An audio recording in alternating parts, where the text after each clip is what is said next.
moving forward tayo dyan.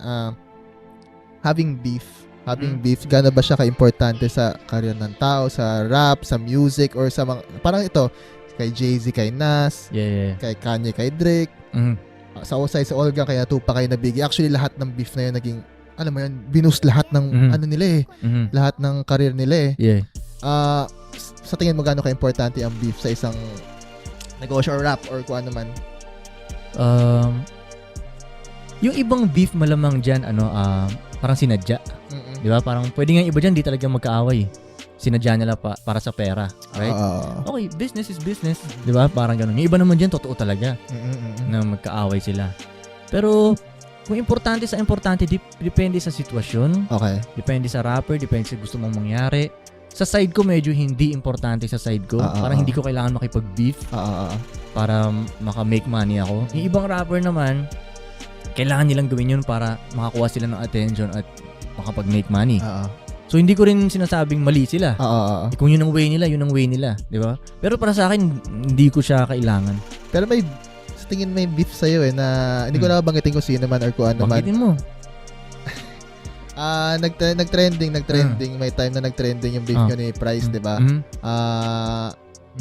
Para sa'yo, ano yung dating nyo? Kasi trending yan kumbaga may mga na-post pa sa Cyberflex, nagkaroon ng million views. Ano dating sa'yo nun? Actually, before sa podcast na to, na-invite na rin ako sa isang podcast at tinanong rin ako about dyan. At okay, ulitin ko lang yung sagot ko. Tol, lahat ng rappers na sa tingin nila may beef kami, imaginary beef lang nila yun. Wala talaga. Ako wala akong ka-beef. Pero sila, pwedeng iniisip nilang ka-beef nila ako. Right? Pero ako, hindi. Wala akong ka-beef. Yes mo, yung ibang rappers, tol, kaya ko sinasabing imaginary beef nila yon kasi pwede talagang totoong iniisip niyang may beef kami. Pwedeng, let's say, kunyari, yung lyrics ko, right? Feeling nila sila yung pinariringgan ko. The shoe fits yun If the shoe parang fits, ganun siya. Parang ganun. Yan, ba't ka nasaktan? May nagtanong na sa akin ng ganyan na itong lyrics mo ba para kay ganito to, para kay ganyan yan? Hindi wala akong ginaganyan. Dahil una tol, malayo ang mundo ko sa mga rappers na to.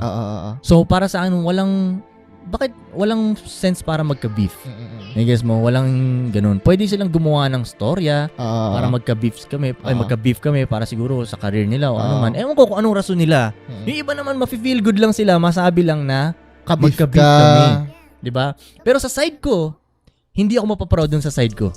Diba? Para sa akin, sila kaya nilang sabihin na, ka-beef ko si Koy Koy. Nakakaano pa sa kanila yon, right? Pero sa akin, hindi ako magiging proud na masabi, ka-beef ko si ganyan. Parang lugi ako tuloy. Luging-lugi talaga ako sa side ko. Kaya hindi ako nagpa-participate. Kung makikipag-participate ako sa mga beef, either yung kapantay ko siguro yung mas angat sa akin, yun pwede ako mag-participate. Diba? Pero yung mga hindi ko ka-level. Below you. Hindi yan. Ayoko. Wala akong, kumbaga, sila ang panalo I guess mo, kung papatulan ko, lahat ng mga yon, sila ang panalo. Wala akong napatulan ni isa talaga. Hindi ko nakikita talaga yun sila tuli. Hindi ko sila nakikita sa yung mga timeline kung ganyan. Kasi hindi rin mo nag-scroll sa Facebook talaga Minsan gaganon ako sa Facebook bilang pipigilan ko yung sarili ko. Hindi, wag tayo mag-scroll dyan. Sa Instagram ko naman, pag nakikita mo yun, puro boxing lang dun tsaka comedy. Wala akong nakikita mga rap game, mga ganyan. Hindi ko nakikita yung mga yan. Iba na yung algorithm mo. Iba talaga. Kaya malayo sila kaya para sa akin. Kaya ngayon sinasabi na, totoo ba, ka-beef mo si ganyan? Hindi ko alam. Tsaka yung mga ibang rappers, yung mga point na sinasabi ko nga, gusto nilang ka-beef nila ako, di ba? Parang sa akin, you wish na magka-beef tayo. Parang swerte mo kung ako ang ka-beef mo.